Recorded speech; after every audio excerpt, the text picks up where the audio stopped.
qui étaient en train de se poser les questions sur leur vie professionnelle. Qu'est-ce qu'il y aura lors de cet atelier? Ça serait très dense. Il y aura des exercices de coaching et il y aura des mini-coachings. Présentation, après nous verrons un gros piège à éviter qui se présente à tout le monde qui veut se reconvertir. Mini-coaching animé par Anne-Claire. Les 3 freins majeurs de toute reconversion professionnelle. Encore un mini-coaching. L'art de changement, on verra vraiment comment faire le changement de façon professionnelle. Mini-coaching et les 7 clés du succès. Donc, quelques mots sur moi. J'ai donc Nathalie Briez. J'ai 54 ans. Je suis coach professionnel certifié. J'ai eu ma vie professionnelle très diversifiée, donc nombreux changements professionnels pour moi-même également. Et entre autres, j'ai dirigé une agence de recrutement en Russie et j'étais pendant plusieurs années responsable RH dans une société de dispositifs médicaux. Anne-Claire, je te laisse te présenter. Bonjour à tous, donc je m'appelle Anne-Claire Pchiklang, je suis consultante en engagement salarié et qualité de vie au travail. J'ai travaillé pendant 7 ans dans des grands groupes, donc en entreprise, notamment chez PSA. Je suis partie du terrain, donc en vendant des voitures pour ensuite évoluer vers le siège. Et aujourd'hui, j'accompagne donc les entreprises qui souhaitent améliorer les problématiques RH qui peuvent qu'elles peuvent avoir, et puis notamment l'accompagnement des salariés qui se posent des questions sur leur vie professionnelle. Donc, ça peut être de la reconversion, mais aussi seulement réfléchir à sa communication, réfléchir à la gestion des conflits au sein de son équipe, à sa place en tant que manager, leader, etc. Voilà, et ben c'est tout. Super. On va donc enchaîner et on va voir le premier problème qui se pose quand on veut se reconvertir et qu'est-ce qu'on fait pour résoudre ce problème. Donc, le premier gros piège, et je l'ai vu beaucoup de fois en étant responsable de ressources humaines, c'est d'essayer de aller trop vite et quand on arrête un métier, de partir tout de suite sur l'autre. Changer tout de suite l'entreprise, changer de métier.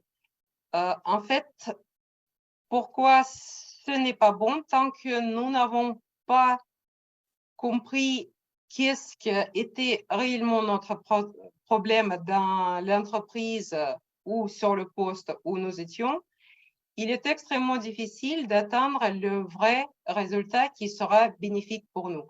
En fait, il y a toujours une raison évoquée qui peut être multiple. Ça peut être mon manager est juste horrible, ça peut être je n'ai pas assez de responsabilités, ça peut être l'ambiance de travail est très mauvaise ou on me donne des objectifs que je peux jamais atteindre, mais le plus souvent, ce n'est que l'arbre qui cache la forêt. Et les vraies raisons sont beaucoup plus profondes. Et j'ai vu maintes fois quand les gens essaient de se reconvertir trop rapidement, le résultat est mauvais, on s'inscrit dans le pattern de répétition et on répète exactement, on rencontre exactement les mêmes problèmes qu'avant. Qu'est-ce que peut-on faire pour changer cette situation? Il y a un exercice qui est juste super, qui s'appelle l'arbre de vie.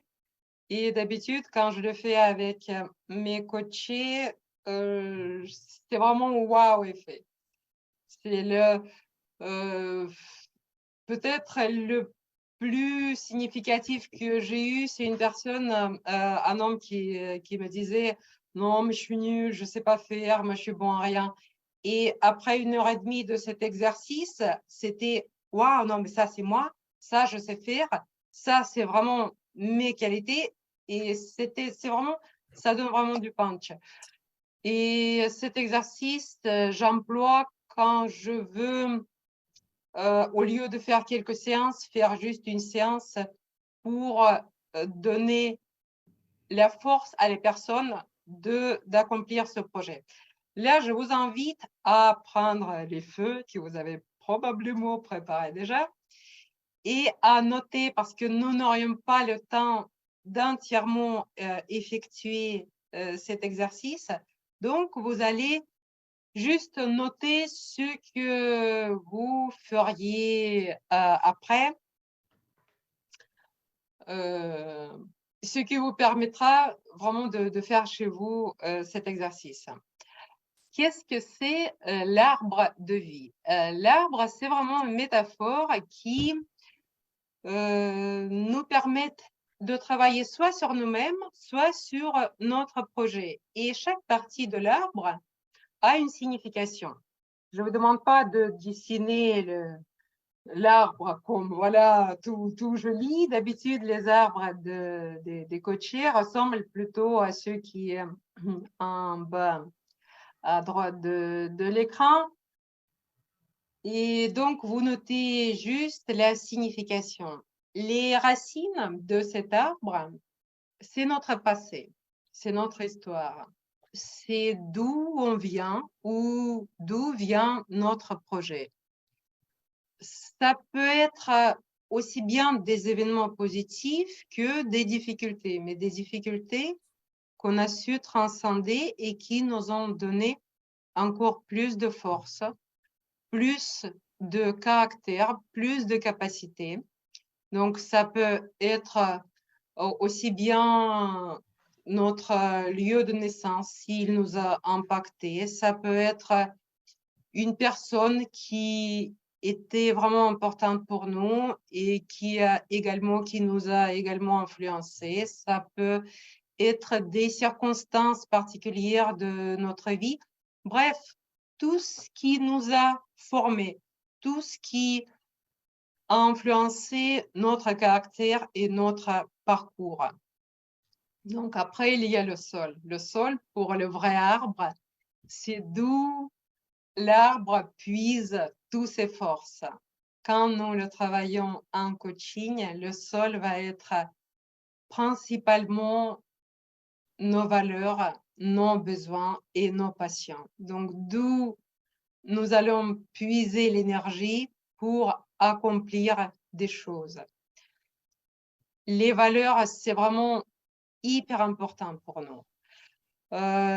J'ai vu maintes fois pendant mes coachings que les gens ont un conflit de valeurs entre leurs valeurs personnelles et les valeurs qui ne sont pas suivies dans l'entreprise. Parfois, il y a les valeurs extrinsèques affichées, mais qui ne sont pas vraiment mises en œuvre, mises en application dans l'entreprise. Ça peut poser un problème. Pareil pour les besoins. Vous connaissez certainement déjà la pyramide de Maslow qui se travaille vraiment d'une étape à l'autre. Et nous ne pouvons pas vraiment s'accomplir en tant que personne tant que nous n'avons pas travaillé des étapes inférieures. Si nous avons des problèmes au niveau de nos besoins qui sont considérés comme nos besoins physiologiques, mais c'est également le sommeil, c'est également le mouvement, c'est aussi l'expression sexuelle libre. Tant que nous pouvons avoir des problèmes au niveau de sécurité, qui est également peut être la sécurité d'emploi, etc., il est impossible d'atteindre vraiment l'accomplissement sur le plan personnel ou professionnel. Donc après, c'est notre tronc. Si les racines étaient notre passé, le tronc, c'est notre présent. c'est toutes nos capacités, nos forces, nos talents, nos aptitudes, tout ce qui représente le squelette de notre être et tout ce qui nous permet de nous accomplir. Et dans cette partie, d'habitude, en coaching, quand je demande mes coachés noter leurs qualités, leurs talents, leurs capacités, d'habitude, il y a un tout petit arbre qui commence à se former. Il y a 6, 7, 8 qualités qui sont notées. Et après, on commence à travailler. Ça devient le vrai baobab parce que vous avez beaucoup plus de qualités, de talents et de capacités que d'habitude vous vous rendez compte. Sur cette étape, c'est bien de demander quelqu'un, demander les personnes bienveillantes qu'est-ce qu'ils pensent de vous, comment ils vous voient, quel talent ils voient en vous, mais également puiser dans votre passé, dans votre enfance, qu'est-ce que vous aimiez faire, quel talent était reconnu, quel était votre rêve, qu'est-ce que vous voulez faire quand vous étiez petit, etc. Donc, tout ça, c'est pour remplir notre tronc. Après, il y a nos branches.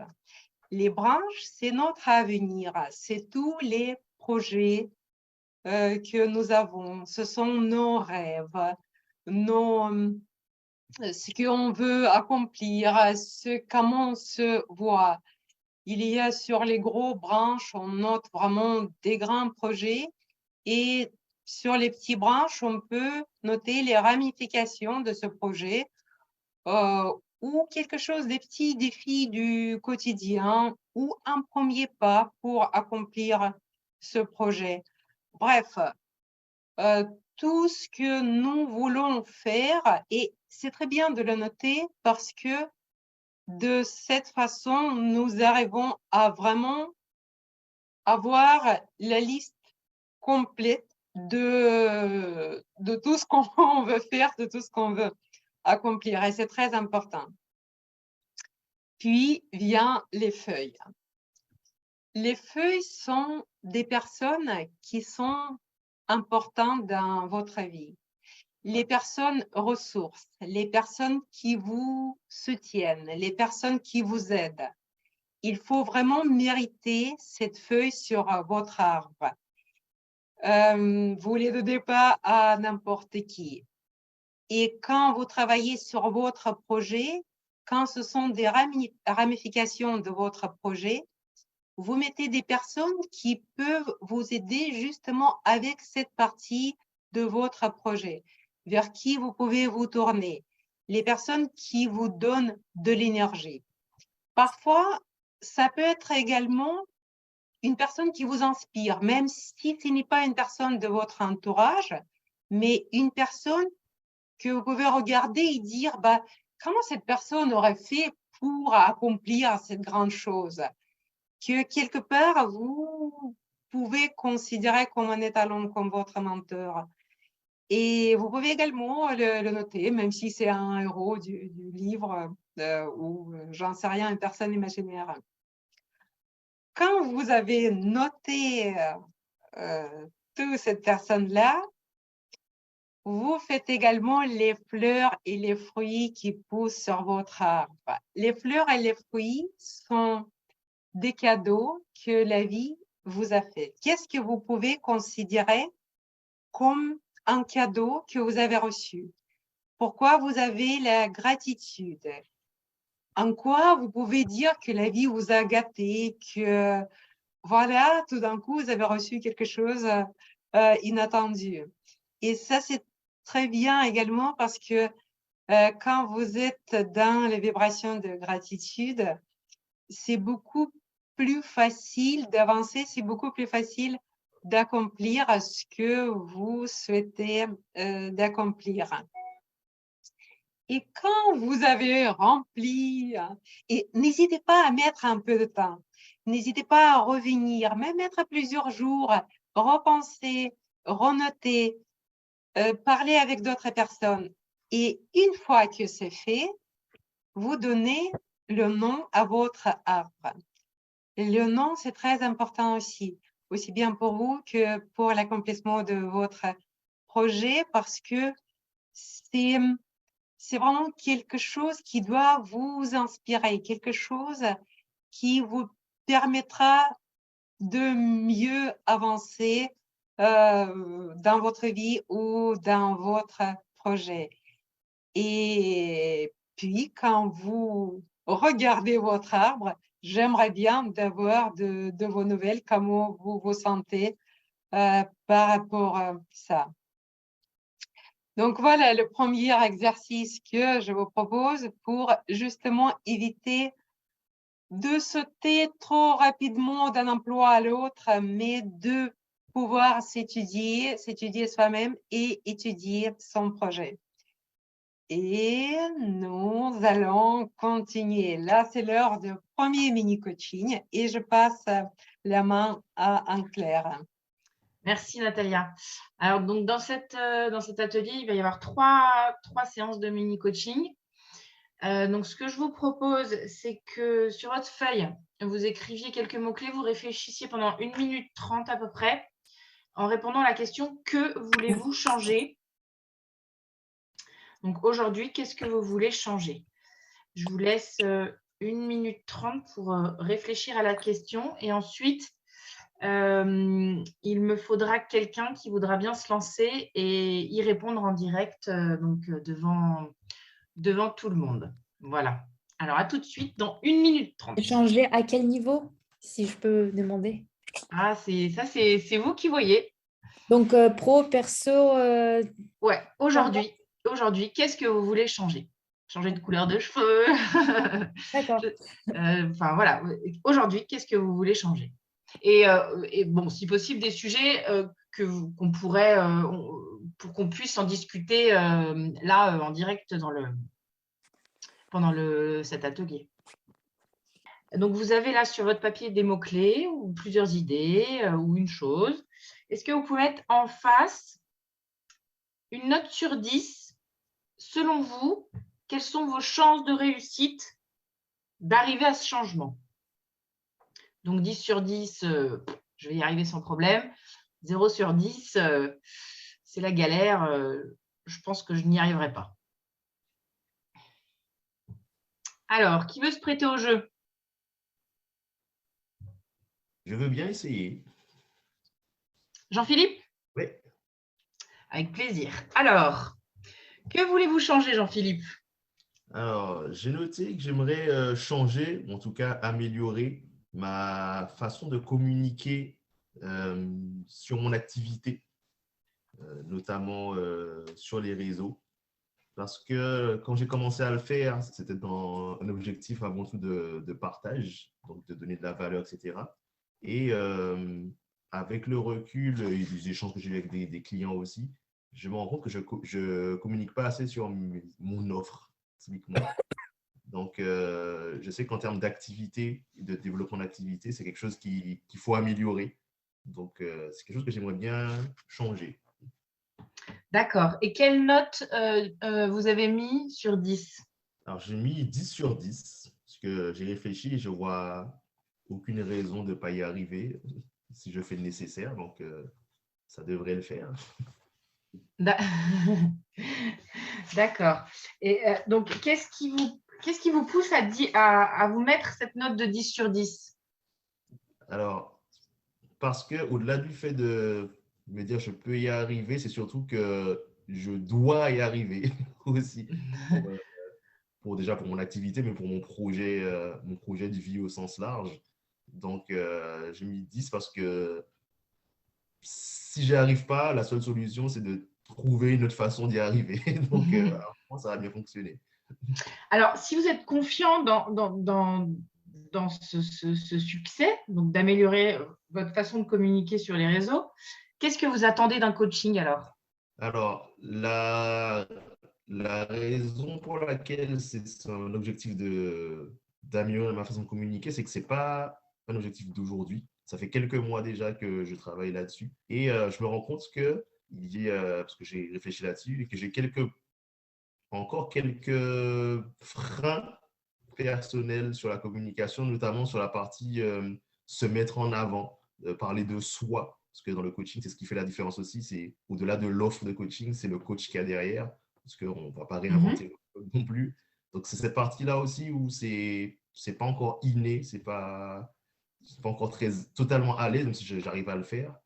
Je sais que j'ai besoin de travailler là-dessus, sur me mettre personnellement en avant. Donc, travailler sur quoi exactement? Sur pourquoi je... Alors, comment formuler ça?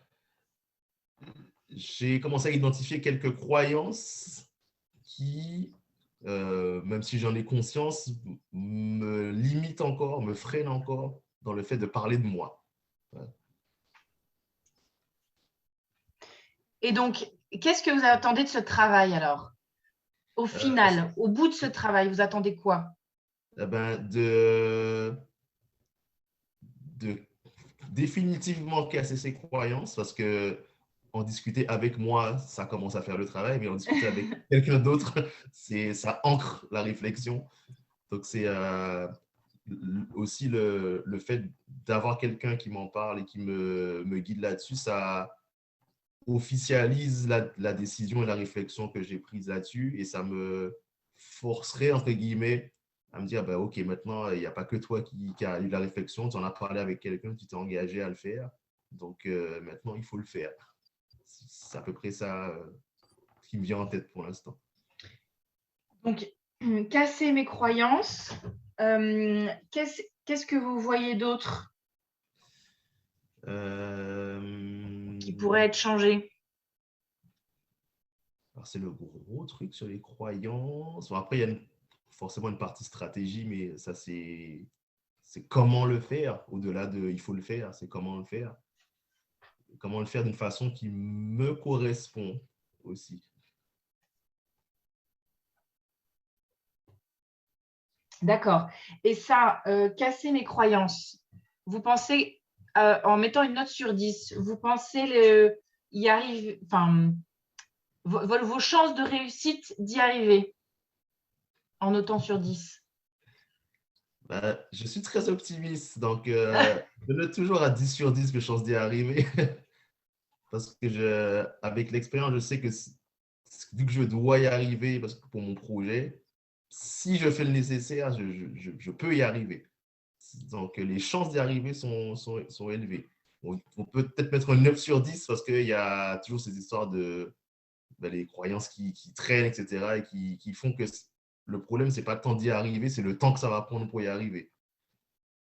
D'accord. Donc, du coup, qu'est-ce que vous attendez de ce coaching? Si vous êtes si confiant d'y arriver. C'est ça qui est assez particulier, c'est de peut-être verbaliser et peut-être qu'il y a aussi des croyances que je n'ai pas identifiées aussi, c'est donc d'identifier éventuellement d'autres croyances plus profondes que je ne suis pas allé chercher qui me bloquent sur cette partie-là, parce que je pense qu'il y en a très certainement que je n'ai pas encore identifié. Donc, ce serait ça le gros truc, c'est d'identifier des croyances bloquantes. D'accord.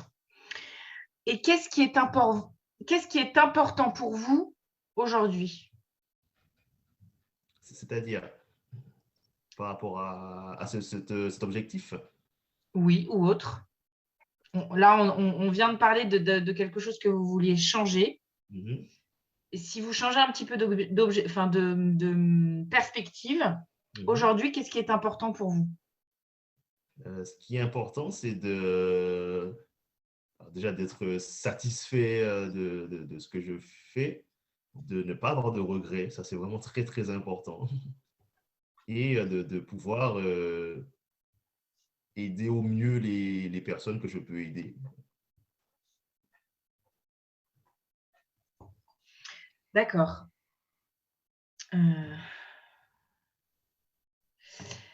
Alors, je ne sais pas si vous avez remarqué, mais on est parti de la question que voulez-vous changer, où vous m'avez répondu améliorer ma façon de communiquer sur les réseaux. Mm-hmm. Et là, j'ai mis le chronomètre. On a passé 6 minutes de questions et on est arrivé à identifier d'autres croyances plus profondes qui me bloquent. qui pourraient me bloquer, qui pourraient me freiner. Donc, est-ce que… et ensuite, c'était d'être satisfait et de ne pas avoir de regrets. Donc, en 6 minutes de travail et de challenge et de remuage de casserole, comme je dis d'habitude, on a changé d'objectif. Alors, on n'a pas encore identifié vraiment un objectif, un véritable objectif de travail de coaching, mais parce que ça ne se fait pas en 6 minutes. Mais on est parti d'un sujet qui vous est venu dans la tête, qu'on a remué, et on est arrivé sur j'ai peut-être des croyances qui me freinent. D'ailleurs, je mets 9 sur 10 parce que peut-être qu'il y a quelque chose que je n'ai pas encore identifié. Donc, en 6 minutes, on a déjà vu une évolution sur la réflexion que vous avez sur vous-même et sur ce que vous voulez changer, etc. Donc, voilà pour moi pour ce premier mini-coaching. Merci Jean-Philippe. Merci, c'était très intéressant. Comme quoi, en parler à haute voix et avoir un échange, ça alimente la réflexion aussi sur la suite. Donc, merci Anne-Claire. Merci à vous. À toi, Natalia. Oh, super, c'est passionnant chaque fois. Moi, j'adore coacher, j'adore être coachée et j'adore écouter quand il y a un coaching parce qu'effectivement, il y a toujours des résultats très intéressants. Et c'était super intéressant parce qu'il y avait le mot magique frein qui a été prononcé. Et effectivement, le plus grand problème de réalisation de nos objectifs sont nos freins internes. Tous ces freins internes, nous pouvons ranger sous 3 catégories. C'est le peur de l'inconnu, sont des limites et croyances limitantes, et c'est le manque de confiance en soi. Et on va voir un petit peu comment on les traite en coaching. Peur de l'inconnu, ça vient vraiment de notre évolution. On ne peut rien. On craint toujours qu'est-ce qui peut arriver car on ne peut pas présager de l'avenir. Et quand on travaille sur un projet, en coaching, nous utilisons un exercice qui s'appelle zone de contrainte, zone d'influence. Là, pareil, vous notez juste la façon de le faire parce qu'il faut prendre une grande feuille A3 de préférence, où vous faites vos 2 cercles, zone de contrainte et zone d'influence, et vous prenez des post-it de 2 couleurs, rose et vert, par exemple. Les couleurs rose vont représenter tout ce qui est contrainte, et la couleur verte, tout ce qui est sous le contrôle dans la zone de votre influence. Et vous notez tout ce qui vous passe par la tête sur ces post-it de couleur et vous les collez sur la zone de contrainte et zone d'influence. Quand ce travail est fait, vous essayez vraiment réfléchir et tout noter. Quand ce travail est fait, vous commencez à travailler avec la zone de contrainte. C'est-à-dire, vous prenez post-it par post-it rose, vous lisez ce qui est écrit dessus. Et ce travail-là, c'est vraiment bien à faire à 2 ou à plusieurs même. Quand c'est en coaching, c'est le coach qui vous questionne, qui vous challenge. Quand vous ne faites pas de coaching, vous pouvez prendre une personne de confiance qui sera vraiment vous poser des bonnes questions, ou vous pouvez les faire à plusieurs, même avec les personnes qui sont également dans la reconversion, par exemple, et qui se posent le même type de questions. Et là, vous discutez sur ce post-it. Ça peut être le manque de budget si vous lancez votre propre entreprise. Ça peut être le manque de compétences si vous cherchez un nouveau poste. Ça peut être le manque de confiance en soi. Bref, tout ce qui peut vous empêcher d'atteindre votre objectif, vous les débattez et vous cherchez comment vous pouvez dépasser cette limite. Une fois vous avez trouvé comment, par exemple, pour le budget, vous pouvez avoir un prêt où les gens de votre famille peuvent également vous avancer un peu d'argent, vous déchirez ce post-it rose et vous notez la même chose sur le post-it vert. De cette façon, petit à petit, vous augmentez votre zone d'influence.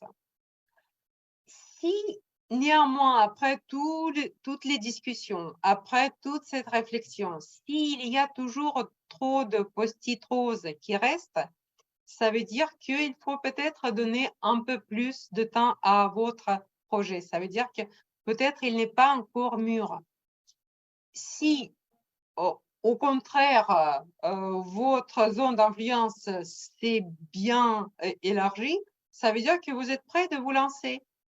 Et il y aura toujours quelques post-it roses où il faut juste lâcher prise parce que, bon, il y aura toujours des contraintes.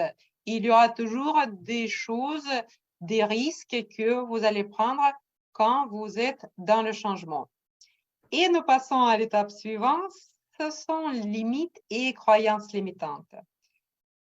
En fait, on a tous énormément de limites et énormément de croyances qui peuvent être de nature diverse. Là, j'ai mis une citation de Nelson Mandela qui est un bel exemple d'une croyance ressource. Je ne perds jamais, soit je gagne, soit j'apprends. Tout ce qu'on sait est une croyance. La Terre est ronde, en fait, on ne l'a pas vérifié, c'est aussi une croyance, mais c'est une croyance neutre. Je suis nulle, c'est une croyance qui est très limitante. Je peux tout faire, c'est une croyance ressource. Les croyances les plus répandues, la vie est dure, on ne peut pas tout avoir dans la vie. Pour être aimé, je dois faire plaisir et donner aux autres. Il faut travailler dur pour arriver. Il faut travailler fort, il faut travailler à la sueur de son front. Tout ça sont des croyances. Je suis trop vieux pour apprendre, je ne suis pas digne d'y arriver, le succès monte à la tête, je serai différent si j'arrive vraiment à avoir ce que je veux, etc. Les croyances très répandues quand on est sur un sujet professionnel, c'est « il est trop tard de changer ma vie, j'ai déjà 35 ». J'ai eu même un coaché de 28 ans qui m'a dit « non, non, c'est déjà trop tard, je ne peux plus rien changer ». Ou « je n'ai pas de passion, je ne peux pas trouver ma voie pour m'épanouir professionnellement ». Ou au contraire, je m'intéresse à trop de sujets, je suis un couteau suisse et pour réussir, il faut vraiment se spécialiser, etc. Sur toutes ces croyances, il y a un coaching, il y a des excellents exercices pour, on l'appelle un coaching ramollir une croyance. Moi, j'adore cette expression, ça me rappelle une expression bretonne, fatiguer la salade. Donc, on va ramollir les croyances, il y a la possibilité de les travailler pour les remplacer par les croyances ressources qui va vous aider à avancer. Mais une bonne chose déjà à faire, c'est de se rendre compte que, en fait, tout ce qu'on pense peut être une croyance et se demander est-ce que tout le monde réfléchit, est-ce que tout le monde croit à ça, est-ce que tout le monde réfléchit de cette façon, est-ce que tout le monde pense comme moi. Et quand on se rend compte que, en fait, non, les gens différents ont des avis différents à ce sujet, nous pouvons déjà un petit peu faire bouger cette croyance. Et donc, le tout dernier frein, mais un frein énorme mais en fait, on l'a tous, plus ou moins, c'est la confiance en soi. Et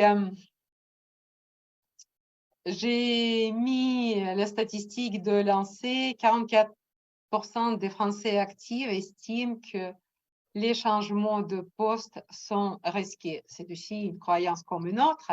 Et en même temps, on sent aussi qu'il y a beaucoup d'incertitudes qui est liée au changement de projet ou de la vie professionnelle.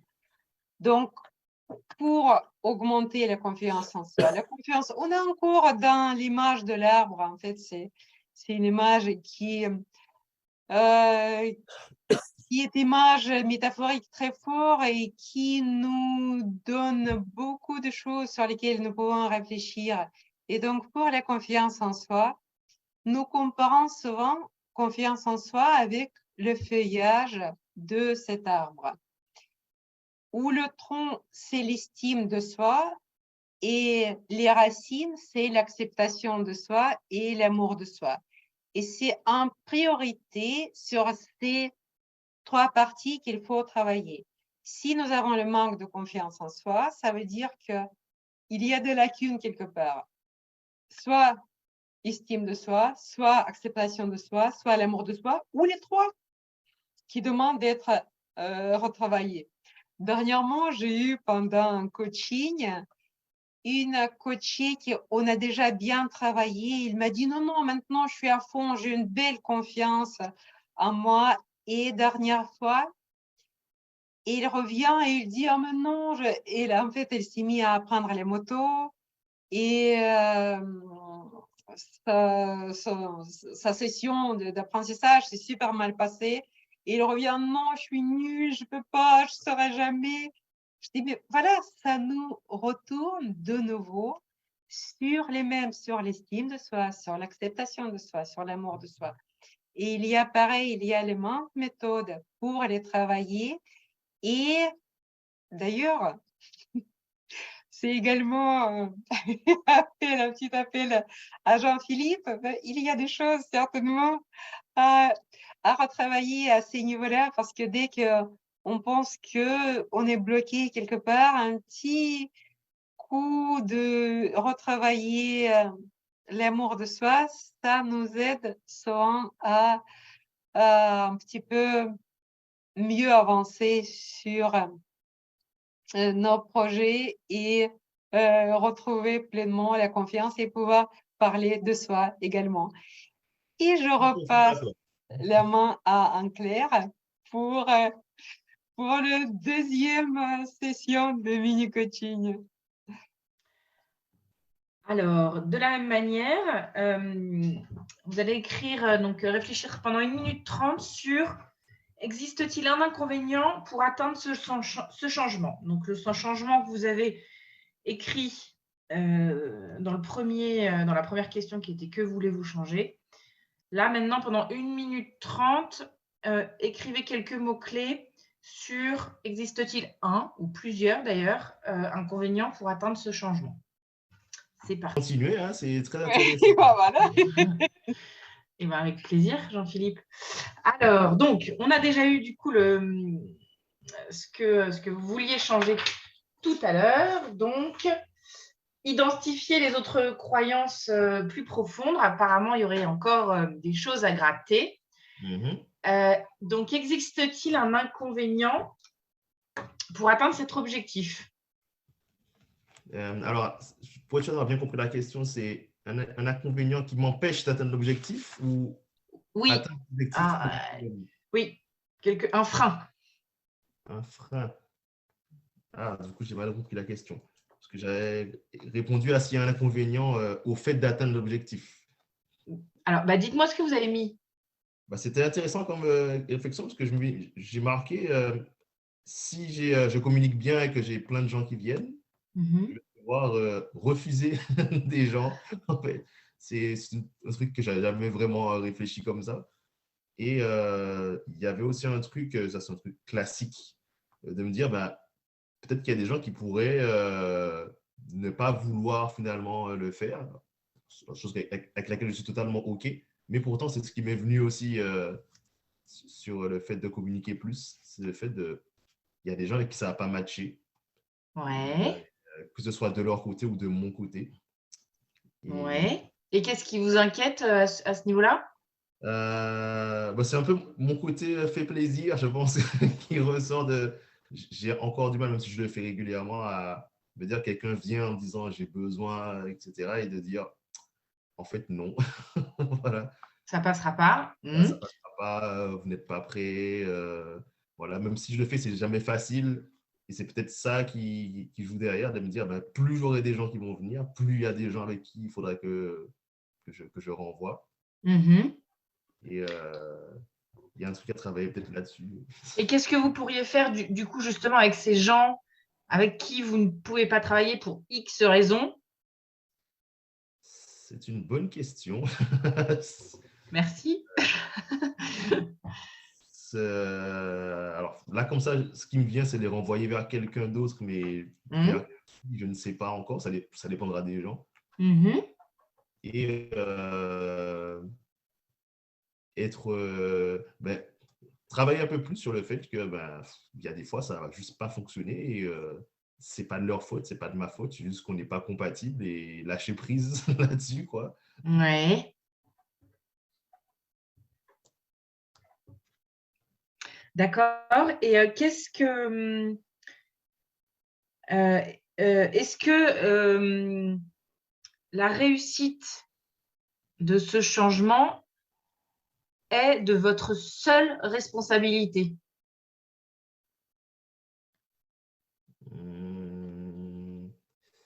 Alors, de ma responsabilité, oui. Donc, vous êtes le seul acteur qui puisse agir sur cette envie de changement. Là, comme ça, je dirais oui. Je peux être Il n'y a aidé pas par. de piège, hein. Non, j'y Vous réfléchis pouvez vraiment. répondre. Je regarde. Je peux être aidé par des gens. Ça, Oui. j'en aurais besoin et c'est dans les objectifs à venir.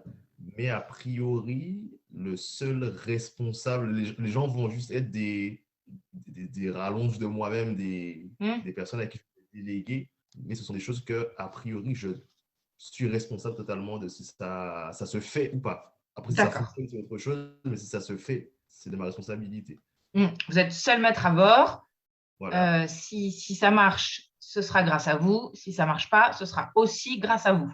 Voilà, exactement. OK. Alors, existe-t-il un obstacle à atteindre ce changement? Est-ce que vous voyez quelque chose? C'est que vu que je communique beaucoup sur les réseaux sociaux, ça peut être un outil comme un obstacle sur le fonctionnement du réseau social. Et l'obstacle, ça peut être ma mauvaise compréhension, mauvaise connaissance du fonctionnement de ces réseaux sociaux et de ne pas communiquer de façon optimale avec. D'accord. Et qu'est-ce que vous pourriez faire pour changer ça? Aller chercher la connaissance. Voilà. Donc, chez des personnes qui l'ont ou à des endroits où je peux avoir ces réponses.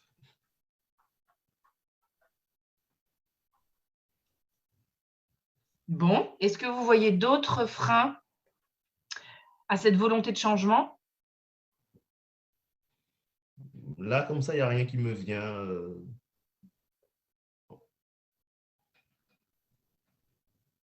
Donc, a priori, on est parti de améliorer ma façon de communiquer sur les réseaux avec un taux de réussite à 100%, de 10 sur 10.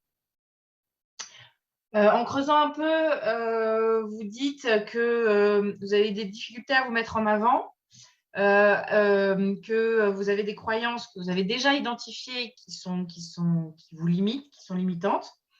Il y a peut-être d'autres croyances que vous n'avez pas encore identifiées, donc ce 9 sur 10 dont on a parlé tout à l'heure. Qu'est-ce qu'on a dit? Donc là, cette volonté de lâcher prise. On a parlé de lâcher prise. Donc ça, on va y revenir. Vous avez parlé de mauvaise compréhension des réseaux sociaux, donc de se former du coup sur ces réseaux sociaux. Et sur cette histoire de lâcher prise par rapport à quoi? Lâcher prise par rapport aux résultats, déjà. c'est d'être plus focus sur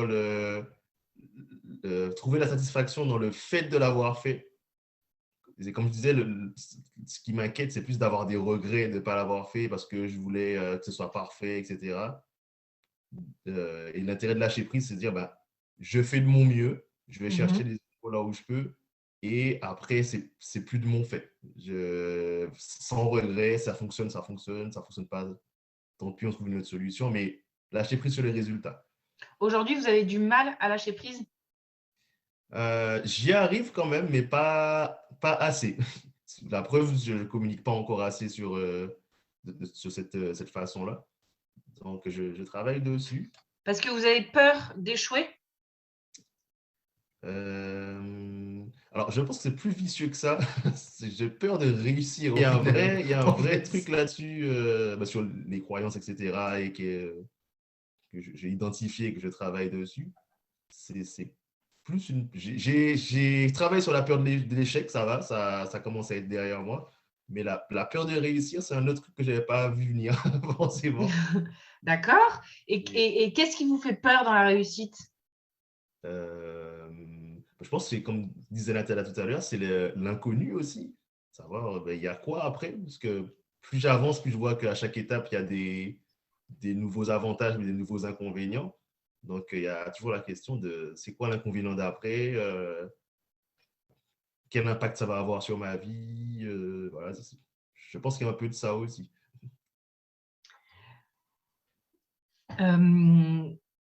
Comment vous la voyez, votre réussite?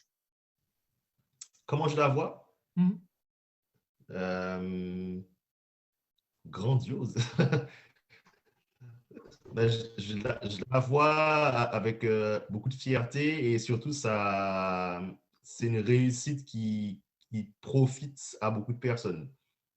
Ça permet d'impacter positivement beaucoup de personnes directement ou indirectement.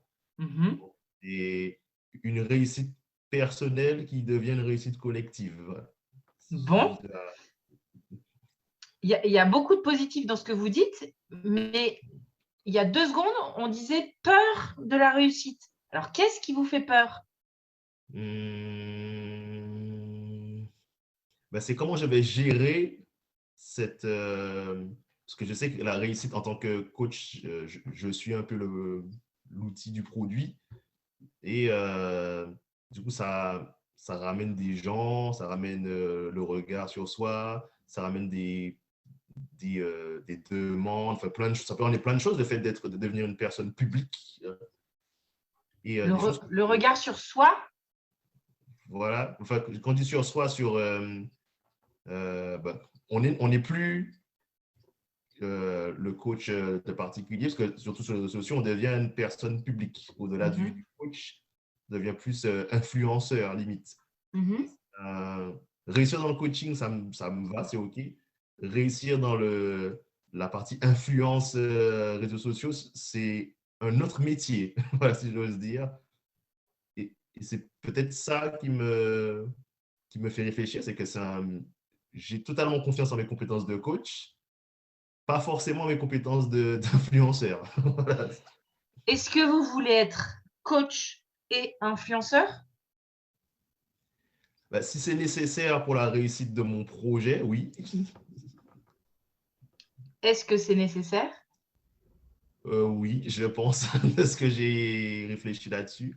C'est pour ça que je me suis lancé sur les réseaux, parce que l'inconvénient du coaching de particulier, etc., c'est que je suis limité dans le nombre de personnes que j'impacte. Et j'ai appris grâce au Covid que le temps nous est compté. Donc, l'idée, c'est d'impacter plus de personnes avec le temps qui nous reste. Voilà. Donc, oui, c'est nécessaire pour de devenir influenceur. Est-ce que vous pensez que vous pouvez communiquer sur les réseaux et donc trouver des clients via les réseaux sans être influenceur? Oui, tout à fait. Là, c'est plutôt en allant contacter les personnes directement. Du coup, de plus taper dans la masse, mais dans la personne particulièrement, donc dans le 1 par 20. Donc, qu'est-ce qui vous correspondrait mieux alors? Euh, ben, les deux sont bien. Il y a juste un qui est plus contraignant par rapport à ce que j'ai l'habitude de faire, c'est d'aller parler directement aux personnes que je ne connais pas parce que, ben, encore une fois, c'est l'inconnu, on va parler à des gens, on ne sait pas comment ils vont réagir, etc. Donc, c'est plus, je suis moins à l'aise là-dessus parce que j'ai moins l'habitude de le faire. Ce serait la nuance, mais les deux sont nécessaires, je pense. Et est-ce que vous pouvez trouver des solutions pour communiquer sur votre activité sans être influenceur et sans devenir une personne publique et follower avec 10 000 personnes, etc., etc. Est-ce que vous pensez que c'est possible? Alors, ça doit être possible. C'est juste que je n'ai pas encore identifié peut-être le comment, mais je pense que tout est possible, hein, surtout sur ce genre de choses. Et il y en a certainement qui doivent le faire aussi, donc, parce que tout le monde n'est pas à l'aise de se montrer, etc. Et il y en a qui en vivent très bien pourtant, donc je pense que c'est possible, oui. Et tous les coachs sont influenceurs? Ah non, justement. Donc, c'est pas. Alors, je parle de la partie influence parce que mon projet, j'en parle tout à l'heure, mais j'en ai pas dit plus. Mon projet, c'est, euh, disons, d'impacter positivement le monde pour changer les mentalités, etc. Aider les gens à sortir le meilleur chez tout le monde. Voilà. Et le coaching, c'est juste un des moyens pour atteindre cet objectif, ce projet. C'est pas ma finalité. C'est pour ça que les réseaux être influenceurs, c'est un autre moyen d'y arriver. Donc, c'est pour ça que je vois ces deux choses-là comme nécessaires dans mon projet. D'accord. Donc finalement, elle est où cette peur? La peur, et ça, je revois sur l'image de Nathalie tout à l'heure, je pense que c'est la peur primale de l'inconnu déjà. Je ne sais pas ce qui va se passer en positif ou en négatif. Voilà, et dès que c'est flou, on imagine toujours le pire. Voilà. Donc, je pense que c'est surtout ça. Et je pense qu'il y a une bonne croyance sur le fait de se mettre en avant. Parce que pour le coup, j'ai grandi dans certains contextes où j'entendais souvent, oui, les gens qui parlent d'eux, oh là là, ils font que parler d'eux, voilà. Où c'était pas forcément bien vu de parler de soi, en fait. C'est un truc sur lequel je travaille, mais c'est le gros frein de se dire, ben, quand on parle de soi, on embête les gens, quoi. Ils s'en foutent un peu. Donc, ce sont les deux seules choses qui font un peu peur actuellement, mais où je sais que c'est travaillable, c'est améliorable. Et ce sont les freins du moment. D'accord. Et donc, comment, donc peur de la réussite, peur de l'inconnu, comment déflouter, c'est le mot que vous avez employé, comment déflouter cet inconnu, Ah, ben c'est de foncer dedans, hein. Vraiment. Ou par alors, exemple? Oui, c'est comme ça que j'ai fonctionné jusqu'à présent, mais ou alors de regarder comment ceux qui sont passés par là avant, l'expérience. l'expérience des autres. Voilà. C'est moins dangereux et c'est plus rassurant aussi pour la suite. Donc finalement, de se préparer. Mhm. Voilà, de préparer ben, les bonnes choses comme les plus contraignantes et voir comment ils ont fait et comment je peux m'en inspirer pour être plus serein sur ce qui arrive. D'accord. Bon, super. Qu'est-ce que vous en pensez, Jean-Philippe, de ce qu'on C'est s'est très dit là? intéressant, comme quoi deux cerveaux valent mieux qu'un. Donc ça, Ah, moi, j'ai rien fait, hein, j'ai juste posé des questions. mhm. Mais des bonnes questions. Merci. Ça m'aide, comme je disais tout à l'heure, sur ce que j'attendais de coaching, c'est de m'aider à dérouler la réflexion. Ouais. C'est surtout ça. C'est exactement ça que fait le coaching, mais je ne vais pas prêcher un convaincu. Merci Jean-Philippe pour Merci à vous être toi. prêté à l'exercice. Je repasse le micro à Natalia. Oui, super. J'ai encore eu beaucoup de plaisir à vous écouter et on va avancer sur notre prochaine séquence. Donc là, c'est vraiment, on va devenir des pros de changement avec Frédéric Hudson qui était premier à remarquer que tout changement dans tous les domaines s'effectue toujours soit en cercle, soit en spirale. Et pour vraiment bien gérer le timing de ce changement, est-ce que je me lance, est-ce que j'attends, il est bien de mener une réflexion sur notre vie en général. Hudson distingue 5 domaines de notre vie, ces domaines professionnels, domaine social, personnel, familial et couple. Et ce qu'on vise avec cet exercice, c'est de mettre le point pour chaque domaine où vous trouvez-vous. En fait, il a été remarqué que en chaque activité qu'on fait, il y a une période de préparation. Ça, c'est le grand domaine le grand parti de stabilité. Préparation, après il y a lancement, après il y a récolte. Cette récolte peut être inexistante si l'affaire n'est pas su se développer, comme elle peut durer 30 ans ou 40 ans. Mais toujours, il y a un point qu'on appelle point de désynchronisation, où on bascule dans les ruptures, où on doit faire le deuil, où on est obligé de faire le bilan. Et là, on mène une réflexion.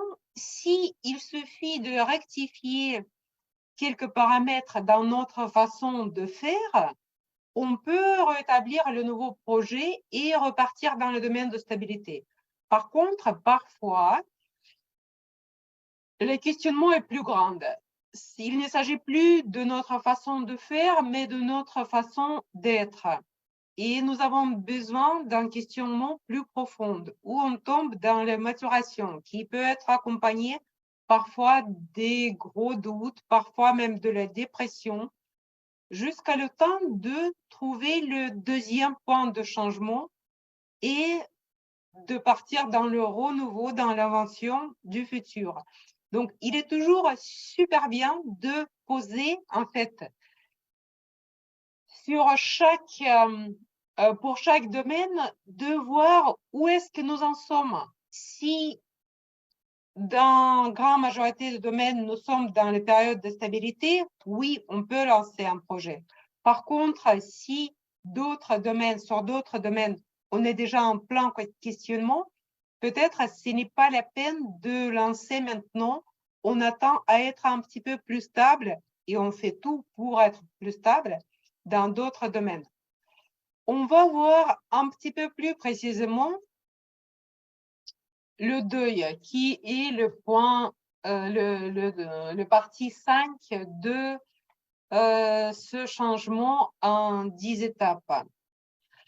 En fait, même si ça s'appelle le courbe de deuil, tout changement est accompagné par ces différentes perceptions, émotions, sentiments, qu'il s'agit d'un grand deuil vraiment de perte d'un être cher, par exemple, ou qu'il s'agit d'un changement professionnel, on passe par toutes ces étapes. Et là, pareil, récemment, j'ai eu une personne en coaching par rapport à ça. C'est toujours super intéressant de voir. Et quand on effectue un changement, il est toujours bien de voir le moment où on passe chaque partie, voir toutes ces émotions. Donc déjà, de se demander sur quel point de courbe de deuil est-ce que je me trouve aujourd'hui. Après, par exemple, pour ma coachée, le point de perte ou de choc, c'était quand elle a décidé d'abandonner son poste en CDI parce qu'elle n'en pouvait plus. Parce que la boîte ne lui convenait plus du tout.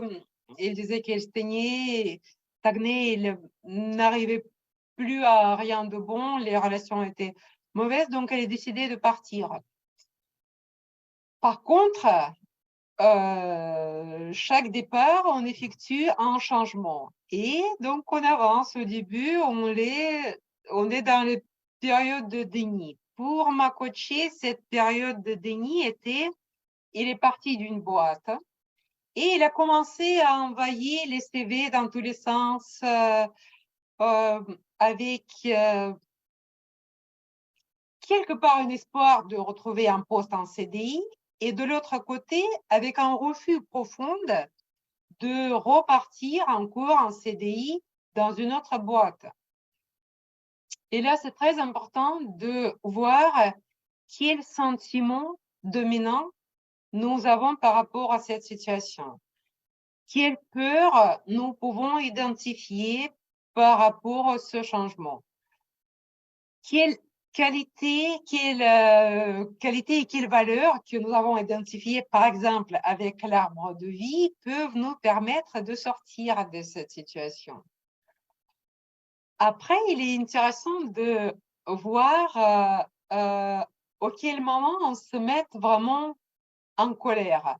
Pour ma coachée, c'était la colère contre soi-même et la colère contre ses parents parce qu'ils n'ont pas insisté qu'ils fassent plutôt une autre éducation, qu'ils poussent en éducation un petit peu plus loin, il aurait eu plus de choix et contre elle-même que voilà, elle était un peu paresseuse. Si elle aurait insisté, ça aurait été différent. Et après, c'est intéressant aussi de voir le marchandage. On se demande, bon, est-ce que j'y vais, est-ce que j'y vais pas, est-ce que ça aurait pas été mieux, est-ce que peut-être je retourne dans ma boîte, peut-être ils vont me prendre. D'identifier également la tristesse ou même quelques signes de dépression qu'on peut avoir. Pour ma coachée, c'était carrément, il avait des pensées, bah, si tu ne trouveras plus rien, personne ne va jamais te prendre. Est-ce que je suis prête à prendre des risques, folle que je suis, pourquoi je me suis lancée, etc. Donc, tout ça, il faut avoir juste conscience de tout ce qui se passe en nous et de voir quand est-ce que et comment on passe toutes ces étapes. Également, pour ma coachée, elle a décidé de faire une formation pour pouvoir viser un poste supérieur au poste qu'elle a occupé avant. Et il hésitait, il se trouvait les excuses pour ce que je fais, ce que je fais pas, pour ne pas faire en fait cette formation. Après, il a décidé, quand elle a compris que c'est c'est vraiment juste les réticences internes, et il s'est inscrit à sa formation. Après, c'est bien aussi de se revenir à notre arbre de vie et de se poser les questions, quel talent me permet d'avancer? Qu'est-ce que j'ai comme force et quelle stratégie j'ai déjà employée pour pouvoir avancer dans ce genre de situation? Et il vient un moment quand on accepte la situation. Ça peut être un fruit de réflexion ou ça peut être juste d'un coup, on sent qu'on est prêt, qu'on en a marre de vaciller entre différents projets, on veut avancer, on connaît notre projet, on l'a identifié précisément. Et c'est là que renouveau et le quête de sens commence. Et c'est là qu'on peut vraiment partir sur la spirale plus haute. On peut vraiment faire un grand pas, un saut quantique dans notre avancement, dans notre projet. Et là, c'est bien aussi de se demander qu'est-ce qui vous motive, quels besoins vous avez identifiés derrière ce changement. Est-ce que c'est besoin de se dépasser? Est-ce que c'est besoin de s'accomplir? Quel est vraiment votre objectif? Qu'est-ce que vous voulez atteindre? Et quand on a bien identifié tout ça, on est relancé sur la période de sérénité, de croissance, on revient en fait sur ce point de stabilité. Quand on vient d'identifier tout ce qu'on voulait identifier avec notre exploration. Et je repasse de nouveau la main à Claire. Alors, troisième volet de ce coaching flash. Donc, dernière question. Imaginez que vous avez atteint donc, le changement que vous avez noté en premier au début de la séance. Retournez-vous et déterminez quelles étapes ont été nécessaires pour y arriver. Moi, je peux me lancer si tu veux. Merci. Alors, du coup, dis-moi quel était ton souhait de changement en premier, du coup. Alors, rapidement, il y avait deux choses, mais en gros, je voudrais arriver à être épanouie professionnellement avec ma pratique du coaching. Et derrière, en fait, c'est au-delà de l'épanouissement, d'avoir des coachings et des bilans de compétences, c'est arriver à gagner de l'argent, en fait, aussi. Voilà. Et dans les inconvénients, donc moi, il y avait la distance, puisque je ne suis pas en France et que c'est souvent ce qui m'est opposé, la concurrence et les moyens financiers. Et donc là, si j'étais arrivée, enfin, une fois que j'y serais arrivée, si je me retournais, et il y a eu pas mal de choses qui ont été dites par Jean-Philippe qui ont fait écho du coup à ce que j'ai comme objectif, ce serait travailler sur la confiance en soi et le regard sur soi. Il y a quelque chose qui m'a qui a vraiment fait écho, c'est finalement l'éducation reçue sur le fait que, en fait, se mettre en avant, voilà, je pense que j'ai pas été élevée comme ça. Donc, en fait, cette impression d'avoir entendu que voilà, il ne faut pas se mettre en avant, non. Et ensuite, c'est sur oser se lancer et accepter d'avoir des échecs, en fait. Donc, de passer peut-être effectivement par des phases où il va y avoir rien qui va se passer, mais qu'à un moment donné, ça va peut-être donner quelque chose. Et puis, le dernier point, c'est se recentrer sur un objectif, en fait. Voilà.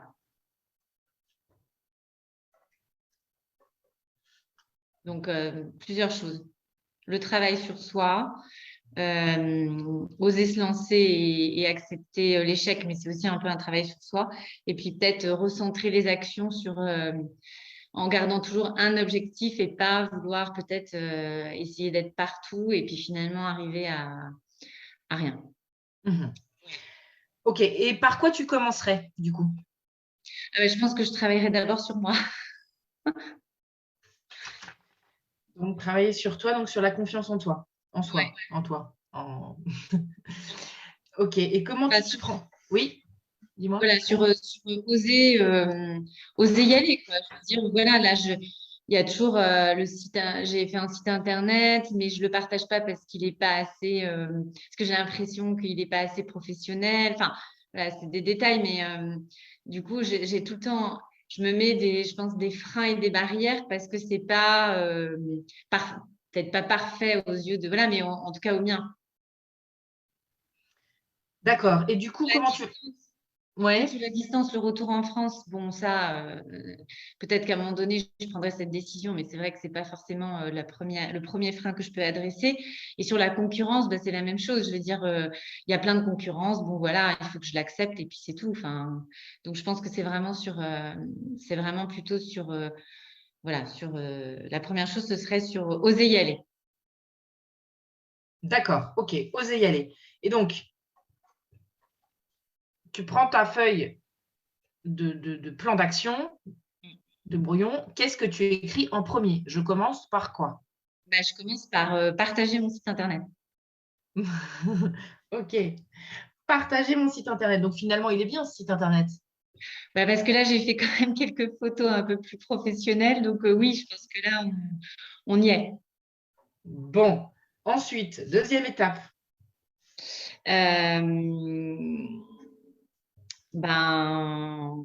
voilà, enfin, après, ça va être tout un partage, voilà, toute une communication, en fait, autour de ça. Travailler la communication. Ouais.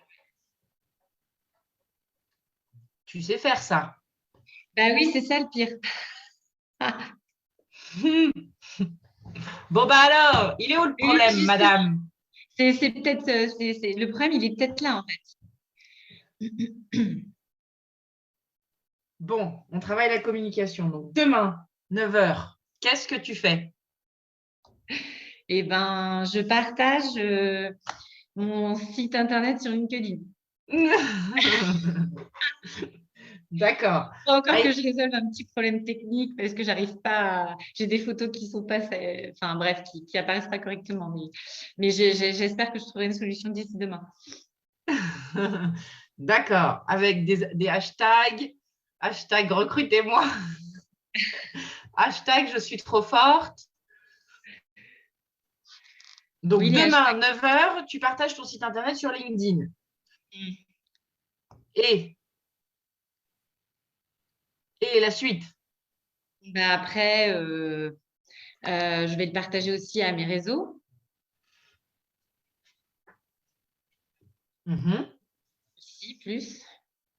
Donc, finalement, on travaille le plan de communication, on travaille la confiance en soi. Ben, Ma chère madame. mais le plan de communication, il est prêt. C'est juste qu'il faut appuyer sur le bouton. Ah, alors, qu'est-ce qui t'empêche d'appuyer sur le bouton? La peur que ça donne rien. Et donc, il est où le problème que ça donne rien? Le monde va s'écrouler. Non, non, c'est sûr. Ça donne rien. Et alors? Bah rien, je vais Et continuer. alors, déception, déception, courbe de Déception. deuil. Natalia, reviens sur. Bon, déception, ok, déception, bon. Bah non, mais acceptation, et puis remotivation, et puis nouvelles idées, voilà, nouveaux moyens de com. Bon, bah alors, du coup, qu'est-ce que tu fais? Tu réfléchis à ton plan de communication ou tu veux travailler la confiance en toi? Non, je pense que c'est sur la confiance en soi. C'est un peu ce que disait Jean-Philippe après, c'est qu'une fois que ça va être lancé, ben voilà, il faut accepter que, encore une fois, ça donne peut-être rien, ou bien que voilà, ça va y aller, voilà. Bon. Donc, qu'est-ce que tu peux faire pour travailler cette confiance en toi, en soi? Je ne sais jamais comment on dit. Eh ben, écoute, je vais reprendre un peu tout ce qu'on À fait en part me coach. payer très cher, Comment? à part me payer très cher, Non, mais ce que je dis, je vais me ré-auto-coacher. Je vais ouais. reprendre mes outils de coaching et puis me les appliquer à moi-même. Bon, qu'est-ce que tu pourrais faire d'autre en dehors du coaching pour reprendre confiance en toi? Et du coup, passer à l'action et du coup, travailler ton plan de com et du coup, publier ton site internet. Alors, justement, peut-être travailler sur si ça se passe pas, enfin, si ça se passe pas exactement, voilà, comme je l'entends et que bah, comment je l'accueille en fait. Mais essaie d'aller au-delà. Au-delà de cette réflexion psychologique, de ces freins, de ces croyances.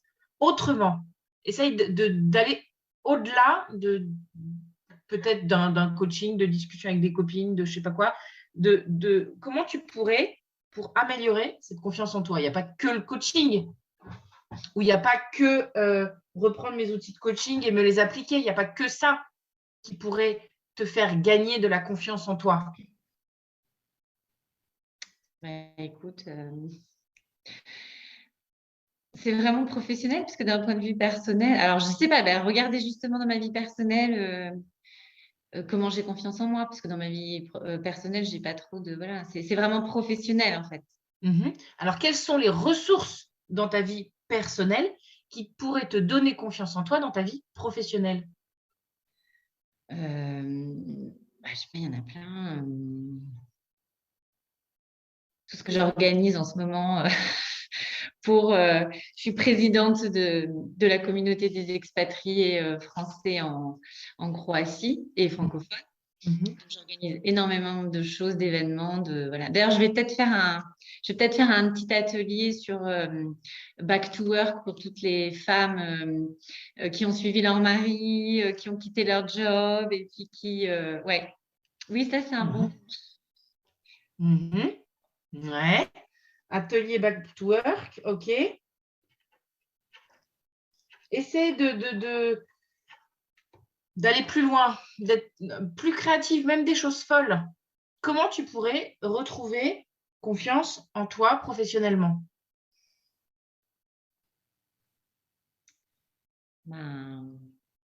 C'est une bonne question. Non, je te dis, voilà, déjà, en parlant de mon projet à des gens, c'est ce que j'ai commencé à faire en fait. Plus ici sur place et voir comment les gens le reçoivent. Et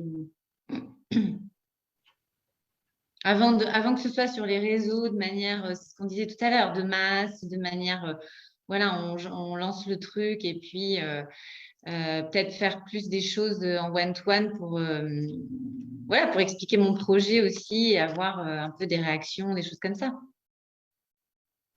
Donc, le partager de manière plus... mais c'est ce que j'ai commencé à faire. Et quels sont les retours qu'on me donne? Non, mais plutôt positif. Mais après, ici, c'est tellement petit que le marché, en fait, n'est pas... Voilà, donc élargir le marché. Mais élargir le marché.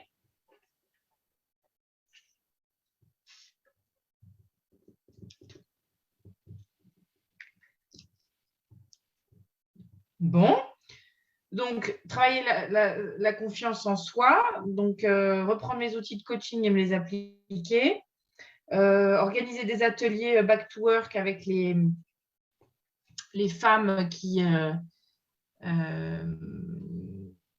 sont expatriées. C'était au Monténégro? Non. En Croatie. Croatie. En Croatie. Le partager avec des personnes, donc avoir des retours, avoir en fait un miroir sur ton projet, réfléchir à élargir le marché. Bon, est-ce que tu vois d'autres étapes nécessaires pour y arriver? Écoute, non, ça me paraît déjà bien. Bon, qu'est-ce que tu en penses de ce qu'on s'est dit là? Allons-y. J'y vais, je veux dire. J'y vais. Donc, demain 9h, tu fais quoi demain 9h? J'espère que j'aurai trouvé ma solution technique.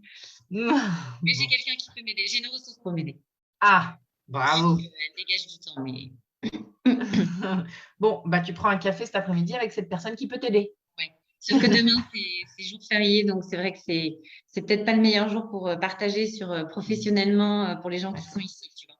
Mais bon. Donc, voilà. 1, résoudre le problème des images. Oui. 2, travailler un plan de communication. Je te dis, je pense que le meilleur jour, ce sera peut-être lundi matin pour lancer. Voilà. Bon, ok, très bien. Bon, bravo. Merci pour c'est moi. t'être prêté au jeu. Voilà pour les lignes. Comme c'était un peu le même sujet que Jean-Philippe, quelque part, c'était intéressant, quoi. C'est vrai que... Bon, je crois qu'on a fini. Tu avais encore des choses à dire, Natalia? Je ne sais plus. Non, si, nous, on continue. Je veux dire, par rapport à votre coaching, juste vous dire merci encore, c'était super sympathique. Et oui, on continue pour finalement voir nos 7 clés du succès d'une reconversion professionnelle réussie ou cette étape de cette reconversion. Donc, comme nous l'avons dit, la première étape en coaching, on l'appelle établir l'état présent. C'est de se connaître. L'idéal, c'est vraiment trouver sa mission, trouver ce qui nous tient à cœur, ou au moins s'en approcher, voir où est-ce qu'on est en adéquation entre notre vie personnelle et notre projet professionnel. Quel domaine on va explorer pour pouvoir vraiment aller plus loin. Et on identifie également tout ce qui n'y va pas. On identifie ce que on n'aime pas dans la situation actuelle, ce qu'on veut changer. On peut faire, je donne souvent un exercice à mes coachés, écrire en liste ce que je n'aime pas faire et ce que j'aime faire, avoir et être. Et avoir le tableau de tout ce qui constitue pour nous l'état présent. Le deuxième étape, c'est se projeter dans l'état désiré. Là, vraiment, on peut rêver, on peut se permettre de s'imaginer vraiment comme si on avait une baguette magique et de voir à quoi nous aspirons, qu'est-ce qu'on veut vraiment dans la vie, qu'est-ce qu'on veut réussir où on veut être dans 30 ans et dans 15 ans, dans 5 ans, dans 1 an, dans 6 mois, voir comment on veut évoluer, voir vers quoi on a envie d'aller. Et là, pareil, quand on écrit ce genre de choses, c'est déjà le début du succès.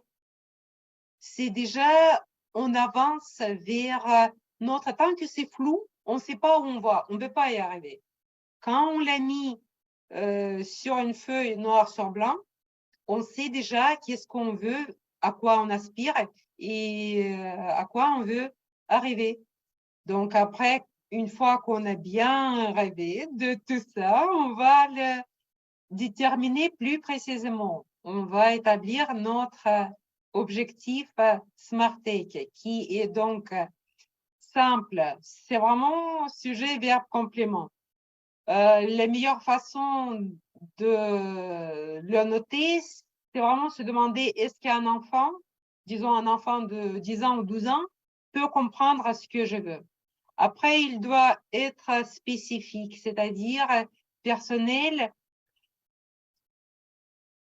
Il doit dépendre vraiment que de nous, ne pas dépendre d'autres personnes.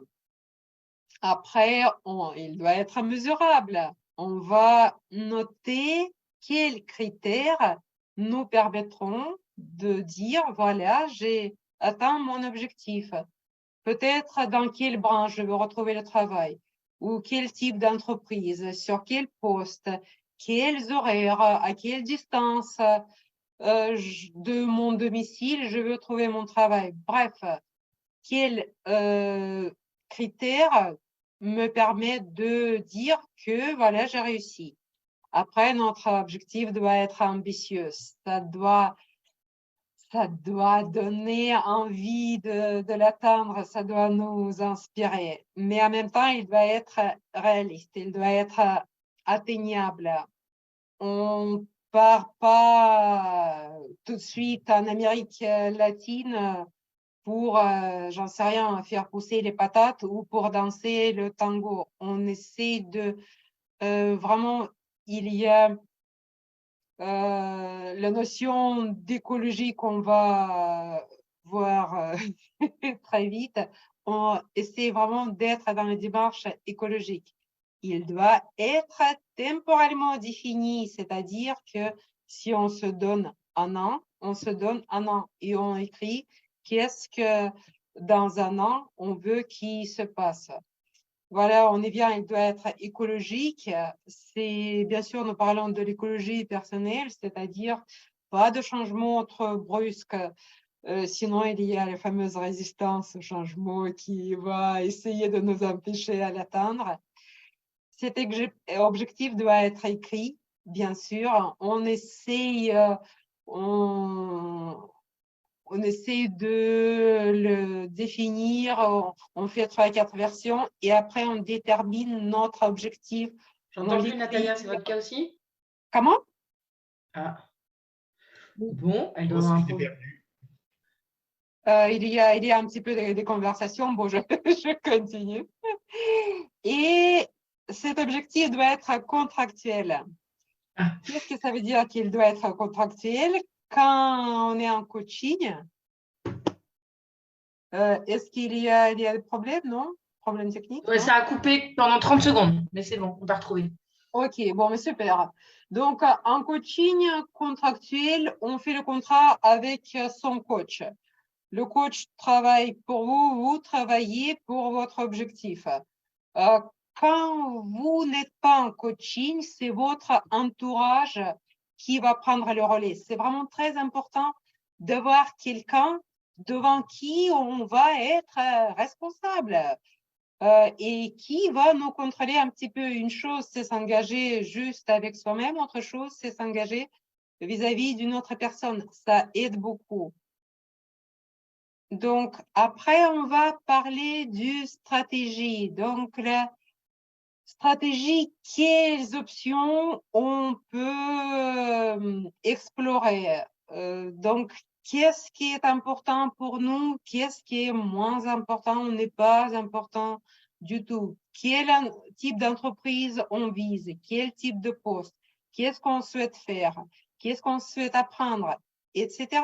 Si on cherche un emploi, sur quelle plateforme on veut déposer son CV?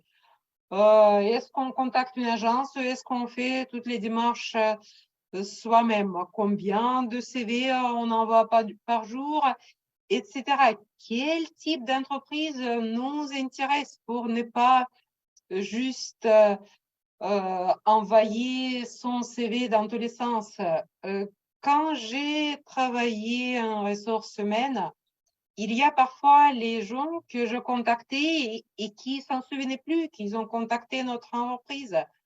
C'est pas la peine parce que une RH, il vous rate tout de suite de ses papiers si vous vous en souvenez même pas que vous avez contacté cette entreprise. Donc, tout ça, c'est mieux de définir dans notre stratégie pour être vraiment sûr qu'est-ce qu'on fait. Après, on définit également comment on va se différencier des autres candidats. Peut-être on envoie, j'en sais rien, un CV vidéo ou quelque chose comme ça.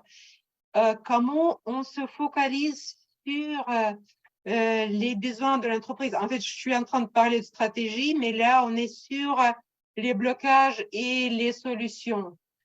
Mais sur les blocages et les solutions, on peut dire qu'on a tout vu pendant notre séquence sur les blocages et les solutions. Là, je passe aux stratégies de qui j'étais en train de parler justement. Et donc, qu'est-ce qu'on peut apporter à cette entreprise qu'on vise? Réfléchir déjà à préalable à toutes ces questions pour ne pas le découvrir pendant l'entretien d'embauche. Soigner son profil LinkedIn. Pareil, le faire en avance, mettre en avant nos compétences pour pouvoir après contacter les recruteurs. Comment on va créer des contacts? Peut-être ça vaut le coup d'élargir déjà nos contacts au préalable parce que, pareil, LinkedIn, il limite le nombre de contacts quand on essaie de se lancer et contacter les gens. Peut-être définir déjà la personne dans l'entreprise qu'on vise qui peut nous donner des informations complémentaires ou qui peut peut-être nous mettre en relais avec les ressources humaines de cette entreprise qu'on vise. De cette façon, on peut atteindre beaucoup plus facilement le but que notre CV soit lu déjà avec beaucoup plus d'attention, peut-être aussi, si c'est une entreprise qui est contactée par beaucoup de personnes. Bref, ça, c'est si on vise un emploi. Si on s'établit comme un indépendant, les démarches est tout autre. Dans les recherches d'emploi, c'est vraiment notre carrière, notre CV et l'ensemble de nos compétences. Quand on décide de devenir un consultant autonome, c'est le marketing de recommandation, de satisfaction et de notoriété. Donc, on n'est plus du tout dans les mêmes critères. Là, on vise le micro-cible, on établit notre expertise et on parle de bénéfices clients au lieu de exposer l'ensemble de nos compétences. Là, j'ai l'impression qu'il est encore en coupure. Bon, il faut qu'on termine rapidement. Donc, Non, c'est bon, c'est bon. Ça va, c'est bon. On travaille sur notre posture, on travaille sur notre stratégie. Et après, on est dans l'action. Donc, toute notre stratégie qu'on a établie, on va vraiment la détailler et on va la dater. Exactement comme Anne-Claire a demandé, OK, qu'est-ce qu'on va faire demain à 9 heures? Mais là, on commence plutôt combien on se donne. Si on se donne 3 mois, dans 3 mois, ça doit être fait. Quel va être, qu'est-ce qu'il faut faire d'abord? Qu'est-ce qu'on peut faire après? Qu'est-ce qui dépend de quoi? Si on va envoyer notre CV à l'entreprise, notre profil LinkedIn doit être déjà prêt à ce moment-là, etc. Donc, on détaille, on date. Là, on est vraiment dans le concret au maximum. Et puis, les dernières étapes, c'est vraiment de suivre notre plan d'action qu'on a établi, quitte à évaluer qu'est-ce qui a marché, qu'est-ce qui n'est pas marché, quitte à revoir certains points et les refaire différemment. J'aime beaucoup également cette citation d'Albert Einstein. La folie, c'est faire toujours la même chose et d'atteindre un résultat différent. Donc, quand on a fixé notre plan d'action, il n'est pas en pierre. On peut toujours revoir certains détails et de voir comment on peut le faire différemment. Et là encore, notre entourage est d'une grande importance. Les gens qui nous soutiennent, les gens qui nous aident, les gens sur qui on peut compter et les gens aussi qui nous poussent, comme un coach qui vous pousse toujours, qui veille à ce que vous ne tournez pas en rond. Donc, il faut trouver les gens, peut-être vos amis, peut-être votre famille, qui vont vous pousser gentiment pour ne pas tourner en rond.